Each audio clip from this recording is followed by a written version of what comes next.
All right, in this video, in order for you to be able to see, you're not gonna be able to see me, you'll be able to see my hands. But I'm gonna show you how to use the nail set. You got two nail sets here, if you look at them. And what the nail set is used for, and I'm just using this birdhouse as a demonstration, that's what I had laying around.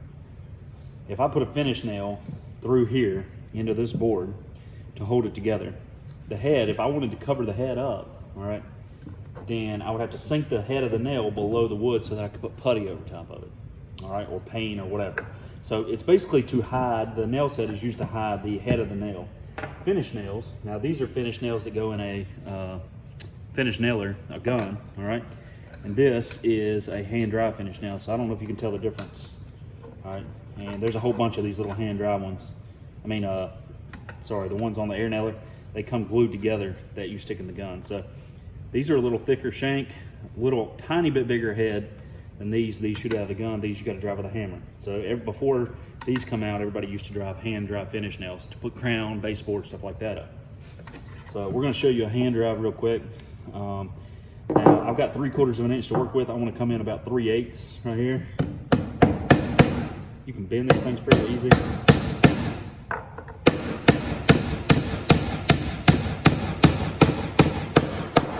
Now, so if I can't get the head of the nail below the wood, there's two different ones here. They have, one's got a smaller end, one's got a bigger end on it. All right, I'm gonna use let's see, I think the bigger end will work better for this hand drive. So I can take that, put this on top of it, and drive it down in the wood.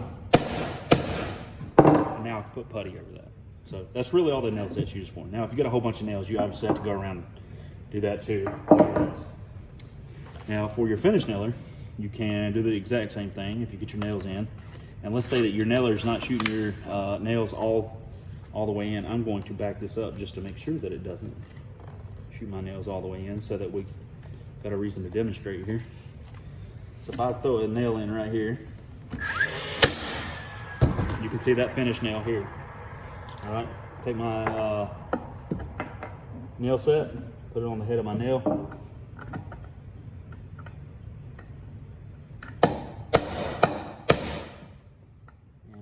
Drive that in. I probably should have used the bigger one.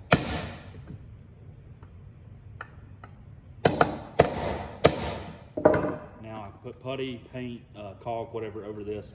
Most people are going to choose putty. All right, over this and sand it down. You got to wait for the putty to dry, obviously, before you can sand it down. All right, and one real quick thing I wanted to show you. Just give me a second.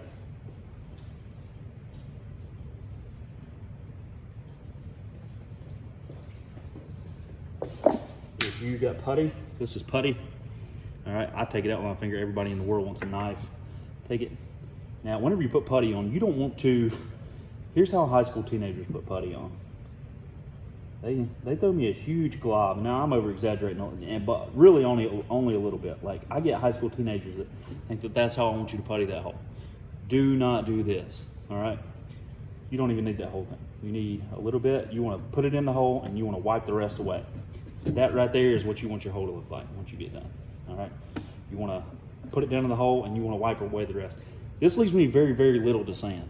You know, if you put that big, huge glob on there, like most high school teenagers, if you put these globs like this on here, this leaves you a whole bunch to sand off, all right? So wipe away any excess that you got, and you can wipe it across.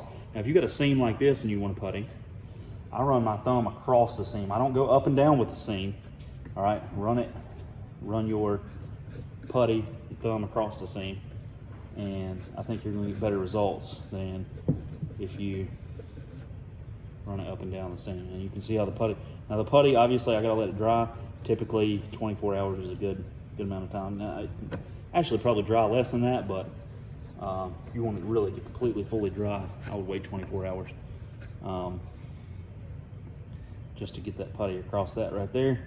Then take that, once that's over, sand that down with a sander, and you'd have a really nice looking birdhouse if you did the whole thing.